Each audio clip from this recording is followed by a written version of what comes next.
Hello everyone. I wanted to come up here today and to really give my testimony, my truth on so far my life journey and what I have actually endured for a long time. And just want to show people that you can get through it. It may take a long time or it may take a short period of time, but you'll get through it.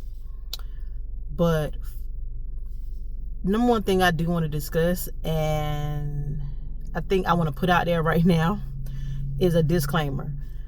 My content is basically for people that stand in their truth.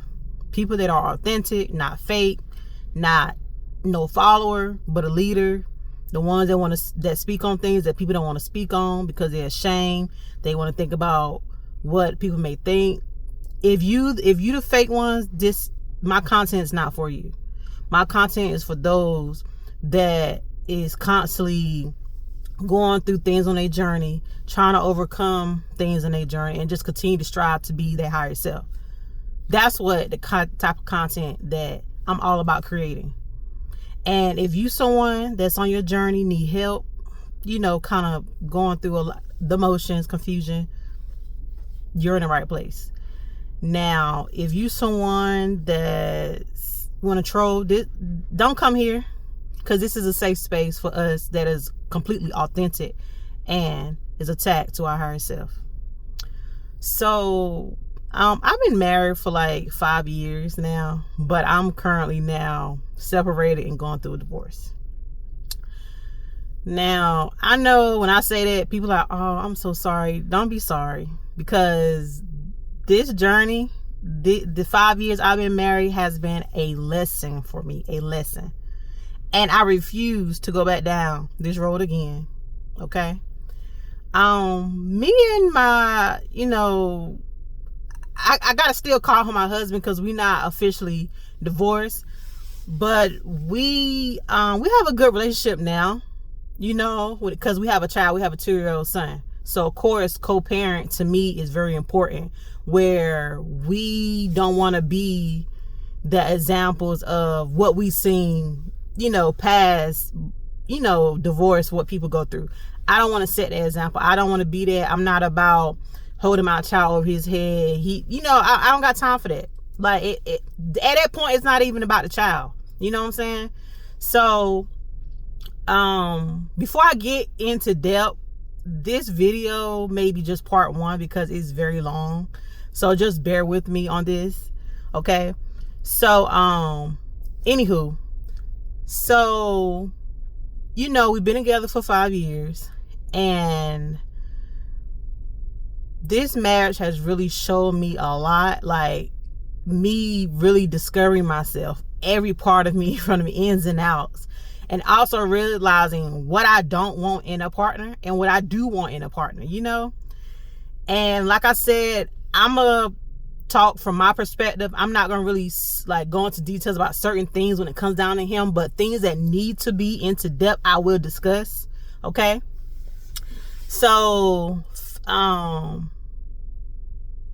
let's go a little bit, let's see.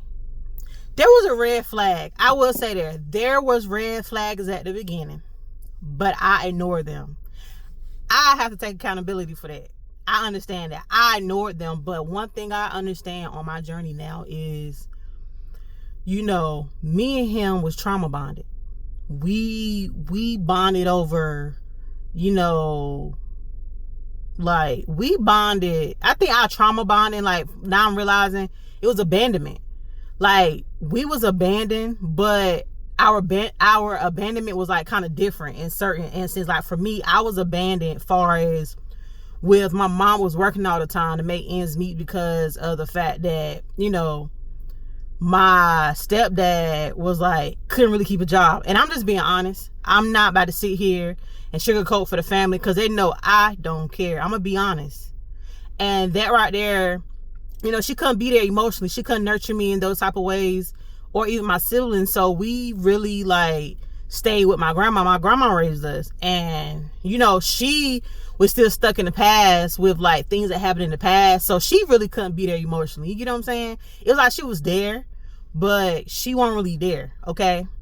All right. Now that we know, we had abandonment issues, that's where we kind of like really meshed together off of that trauma bonding, right? So after, I was seeing these red flags, I just like, you know what? Ain't nothing. Like, it's fine. Like I was dismissing it. And ladies, you got to understand, like, that's something that we do when it comes out of these guys. We like to dismiss things. Let me tell you something. When you get that gut feeling, your intuition, and sources showing you these signs of this person, these red flags, believe it. Don't keep dismissing it. Listen, love gonna come to you regardless. Don't try to force it, because let me tell you something. I was with him for 5 years, and I went through up and down and everything. You get what I'm saying? And I learned my lesson, okay? So when I see these red flags, I'm not going down there. And then you have to understand as well, because we had that trauma bond, you got to understand whatever energy level that you're currently in at that moment, those are the type of people that you're going to attract. So you got to understand, I was attracting him and he was attracting me because we was on that same energy, and we had that trauma bonding. You know what I'm saying? So after I'm seeing these red flags, he had a bad temper. Like, he was from up north. I'm a down south type of girl. You know what I'm saying? So they're very aggressive.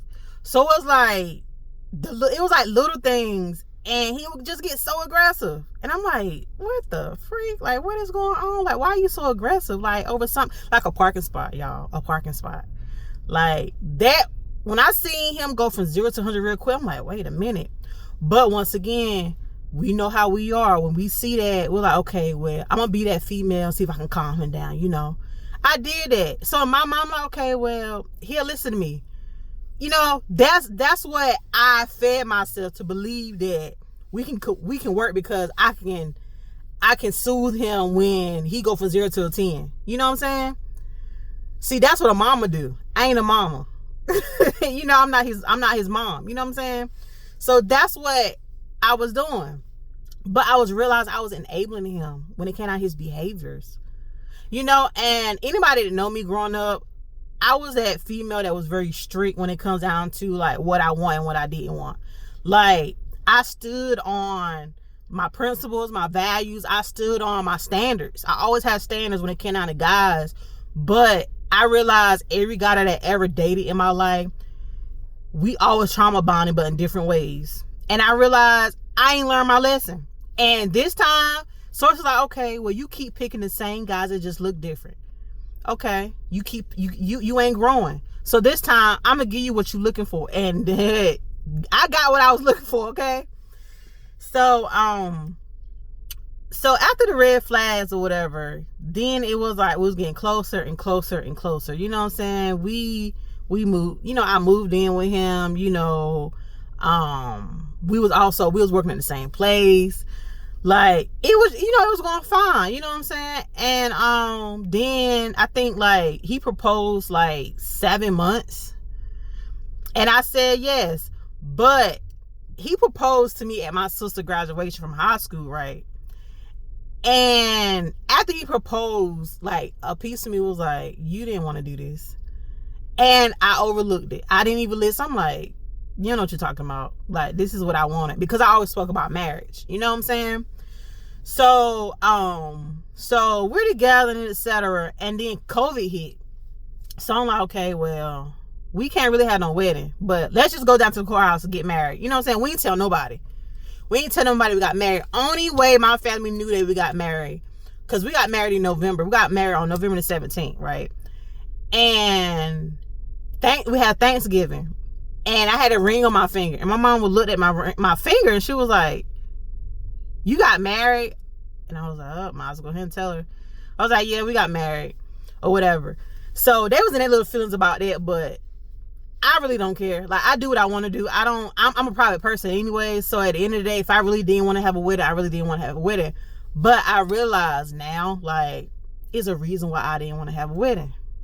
And it was only because of the fact that, like, I was just going with emotion. I'm like, I couldn't even, like, really see myself, like, having a wedding and everything. Like, you know how you can imagine things. And I love to use my imagination, but when it came down to this, I could not imagine. Like, I could not use my imagination on planning my wedding or anything. It was, I just want to do it, get it over with, keep it moving, right? But that's not healthy. Because at the end of the day, I'm still avoiding it. You know what I'm saying? And I end up finding out I'm a dismissive avoidant. So anybody that know what that is, you'll understand to why I was moving the way that I was moving, right? So after all that's been said and done, that's when it was like stuff to just start hitting the fan. Like, our shadow selves really was like now being triggered. Like, we was constantly triggering each other. Like, I'm someone that look like at things and like details. I notice a lot of things, and he's very forgetful. It was just little things that he was doing, and we won't see eye to eye on certain things. Like, I always saw things like more than the surface level. He was a surface level type of person. I wasn't. So it was like a lot of things that I would say, it would go over his head, right? And he was just simple-minded. So that kind of bugged me, because I'm like, a lot of times, like when I want to have like certain conversations, it's like he will listen, but it's like he won't listen. Because I would ask him like, what did I just say? And it's like, he don't know what I just said. So you understand, now I'm wasting my breath. Now I got to a point like when it would like he'll do certain things like he don't clean it behind himself, right? So I was dealing with a lot of that, like cleaning up behind him. And I don't want to get too much into his background, but his mom wasn't really there. So, and his dad wasn't really there. He had to raise himself. So I understand that. So it's a lot of things that as a kid, your parents teach you, he didn't have that in himself, right? So it was like I was dealing with that. And when I bring it up, you know, I realized he was gaslighting me in a lot of situations. And then it's like when I speak up, it's like he would never let me talk, right? He would never ever let me talk. He would never let me talk. When I say something, it's like we're in competition, and I never liked that, because that right there made me really feel like I couldn't use my voice. And when you put a limit on what somebody can say and make it feel like they can't really speak, they're not speaking their truth, it really gets to a person. It makes this person really go inside and really think about what did they do wrong. Like now, you know, now I'm having insecurities there because of the way that his response to me or what he's doing, right? So now I'm in emotion, going through a lot, because I'm like, this ain't what I signed up for. You know, my partner don't want to listen to me. I love to listen. I sit there and listen. I don't listen to just hear what you're saying. I listen to understand. I always put myself in a person's shoes. It was never reciprocated, right? So I'm dealing with emotions in a marriage. Like, okay, you're not really being there emotionally, you know, for me, like in a way that I need my partner to be, but I'm always there for you. And when I bring up the situation, once again, I'm getting gaslighted, like he stayed gaslighting. So now I'm on mute. Now I'm shrinking, right? And I don't really say too much. So now I'm going with emotion, and I don't feel good. And you know, I realize, like, the information I know now, my throat chakra at this moment is on mute.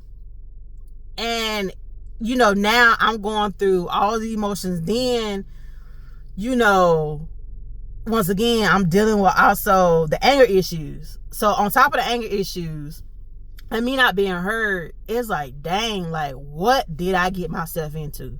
I don't know who to talk to about this. You know, I talked to my mom about it, and she's like, well, you got a good man. He cook, he clean, he do all these things, But, you know, now I realize, I'm like, I couldn't go to her anyways, because it's like, she's in her situation. She's married, and she trauma bonded. So I can't go talk and listen to somebody that's trauma bonded themselves with somebody else and don't realize that, you know, they're in a situation. You know what I'm saying? Like, I couldn't go look for that, because that's not what I'm looking for. I'm looking for somebody that's in a healthy relationship, a healthy marriage. You understand what I'm saying? I couldn't go to her. I couldn't go to my grandma. You know what I'm saying? Because it was like history repeating itself. I couldn't really confide in them in a way that I wanted to, because it's like, I ain't gonna get nowhere. because they all saying the same thing. Stay with them, because in church they tell you stay with this person through thick and thin. You're gonna go through everything. They tell you that. But Alan, let me tell you something. I lose my sanity. I lose who I am. I'm a walking zombie at this point. Why am I with this person? It's like I'm a ghost in a vessel at this point. You know what I'm saying? So now we fast forward to now. Now I'm going through depression. I'm going through all these emotions, panic, like everything. And at this time, he couldn't be there for me, because you know what he told me? He said, well, I don't believe in that. So now he couldn't really comfort me in the way that I needed him to comfort me. But that's when I end up, that's when I think this was my first time really stepping into like meditation, sit with myself. And at that time, I healed myself naturally. I listened to different frequencies. I did meditation. Like every time I felt a panic attack come on, I go in my closet, sit in the dark, and I just sit and meditate. And I'm in it for hours and hours. And yeah, eventually when I kept doing that, all of a sudden I won't have them no more at all. I won't go through depression. Like I healed myself. Like when I tell you that I was constantly like everything positive, I'll listen to like motivational speakers. I'll listen. Anything that was positive, I was on the scene. So after I healed myself, at that point, that made me look at him differently. So I already started pushing myself away from him, right? So dealing with that, I ended up getting pregnant. I ended up having my own son. And I'm not going to get too much into the pregnancy, because my pregnancy wasn't perfect. But I am blessed that I was able to have my child, and he's super healthy now. But I will say during that journey, it was like he was there and he wasn't there. You know what I'm saying? So I'm already in a mixed emotion that came down to him. And then we had a child. It was like he wasn't really there like I needed him to be. So I really started pulling away. And now I'm like, you know what? This ain't for me. I said, because at this point, I'm not being valued. I'm cooking. I'm doing all these things. I'm taking care of the house. Like I'm doing everything. And I was working. Like, so I realized, like, now looking at it, it was like I really started tapping into my spiritual side, like really going within myself and like, okay, since I have a child, I don't want to continue down this road of, repeating generation. I don't want generational curses. You know what I'm saying? So that's when I started looking into spirituality. And then I realized, okay, a lot of things came to me. Now I'm down this journey of, discovery. So I'm doing this, and keep in mind, I'm changing my attitude. Like I'm going through it. I'm going through the motion with everything. I'm really changing myself. But I will say this, being with someone that's still stuck in that same space is difficult when you're going through, well, how would I say, when you're on a journey of like rediscovering yourself or like going through personal growth. It's hard because this person is seeing you as who you used to be rather than who you becoming. And it's like they bring up things like, well, you used to this, you used to do that, and it's like I'm no longer that person. And that's what I was dealing with. And it was becoming aggravating at that point. I'm like, okay, I realized we really don't mesh. Like we really do not mesh. And I'm okay with that. So of course, in the marriage, you want to make it work. So you try to overlook it. But every time we try to make it work, I tell you now, every time I say let's separate, okay, let's try it again. All of a sudden, big argument come out. Like we arguing. Now I'm like, okay, well, let's separate again. Then all of a sudden, it's like we do it again. I'm sorry, y'all, I had to sneeze. But we try to make it work again. Then all of a sudden, we have a big, huge argument again. And I'm realizing something was like, this is not for you. Like, you gotta let it go. You gotta let it go. You have actually outgrown this person in this situation. You have to let it go. Do not care about what your family think. Don't care about what people may think about you want a divorce. And that's what was holding over my head, was what will my family think? Like, would I be a failure? Like, all these, I'm going through all of this. Like, what is people going to think? And I had to realize, girl, don't care about what nobody got to think, because you are the one in this situation. Like, if I know, like, I'm trying to really come into enlightenment and be my higher self, I can't do that with this person. Like, who is for me, who's supposed to be my circle, that will be in my circle. And unfortunately, he wasn't. So, I ended up telling him, you're a narcissist. Like, and when I said that, it was like, oh, hell broke loose.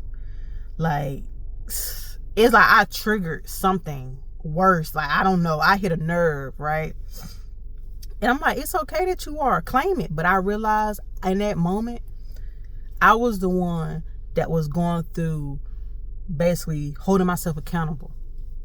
And I realized now people don't want to hold themselves accountable. But at that moment, because I'm on this journey, I'm holding myself accountable. I'm doing shadow work. Listen, when I tell you that I was doing every single thing, listen, 1 minute I'm crying, 1 minute I'm mad. Like, I'm sitting with these emotions. I never been that type to really tap into my emotions. So I had to tap into my emotions when it come down to growth, because I had a lot of like trauma growing up. You know what I'm saying? So when I decided to hold him accountable with certain things, okay, that's fine. Well, now we fast forward. We are separated. We're in a good place, but now he understands why I made a decision that I made, which is me letting it go. Because one thing y'all have to understand, and as women, and I'm speaking to us women, we try to stay in situations that don't serve us or hinder us from growth. And a lot of times it's in a relationship. Sometimes we can't leave because of circumstances. Let me tell you something. I'm starting over from scratch. And when I mean as in, when our lease was up, because we was separated when we were staying in my apartment. So it was like, it was 2-bedroom apartment. So I slept in the master bedroom. He slept in the other room. And when finally the lease was up, he went his way, I went mine. But what I said, I said, well, I'm going back home. I ended up going back home, and I'm good with that. But let me tell you something. My subconscious, listen, let me tell you something. My ego, I was overthinking so much, y'all, when it came out of going home. Because I'm like, what people gonna think? I'm coming home. Like, it was eating me up. Like, it was stressing me out, y'all. Because I was so consumed with what people gonna think about me going home. But once again, this ain't everybody's life. This is my life, because I understand what's at stake here. I have to get myself right. I have to heal. And that's what I've been doing, healing. And I'm loving every minute. I check myself. I'm well aware of everything. If I act out of line, my higher self do? Put me back into place. I talk out loud to make sure, girl, you was wrong. You shouldn't have done that. And keep it moving. So yeah, I went back home, and I'm okay with that. I'm starting over. It's a lot of us that's afraid to do that. Do it. Let me tell you something. When there's a calling on your life and you have a purpose, let me tell you something. Source is going to make you do it on your own will, or you're going to be forced by Source. It's one way or another. And I'm going to tell you something. You ain't going to like it. Source got to do it, or the Most High got to do it. So you better do it on your own. I know it's going to hurt. I know it's going to hurt. And you got to understand, you've been so used to being with this person for so long. It's like, it's predictable, as in, like, you waking up every day with this person. You're doing the same routine, but now one day you ain't waking up with this person. But let me tell you something. Every single day is going to get easier. Every single day is going to get easier. So what I do want to say is, with this video, it's like 24 minutes long, which is about right. I discussed what I wanted to reveal to y'all, but I do have more to say. But like I said, I wanted to speak to the women that's in situations where it's hindering you from reaching your higher self. You don't have to be there. You don't have to stay in that situation. But let me tell you something. The best feeling in the world is when you realize you chose the right decision in choosing you. It's time to be selfish. Let me tell you something. It is time to be selfish. The times that we are in now, it's time to be selfish. And I'm talking to our melanated women. Our black women, I'm talking to you. It's time to be selfish. Because people been wanting us to do every single thing for them for so long, using us. It's time to take back your power, your time. It's time for you to take back everything. Now I understand, some people in situations that they can't leave. Okay, that's fine. But let me tell you something. I want you to manifest that you will leave. I want you to put that in the atmosphere that you will leave. But I want to create this channel. I want to make content to show you, things, or share with you my experience on my journey. I want to talk to those that's willing to listen. I want to talk to those that's on a journey. People that's in situations that want to get out, or those that no longer want to be, fake and phony, and want to really tap into their sense of self. People that want to be themselves, their authentic self. This is why I created this channel. Okay. So, I might do a part 2. It depends. But, I thank you so much for everybody that's listening. And I want you to know, like, the best feeling in the world is just be authentic, be yourself. It's other people out here that are just like you and looking for those that are just like them. So keep on loving people, keep on living, and just continue to be you. Thank you.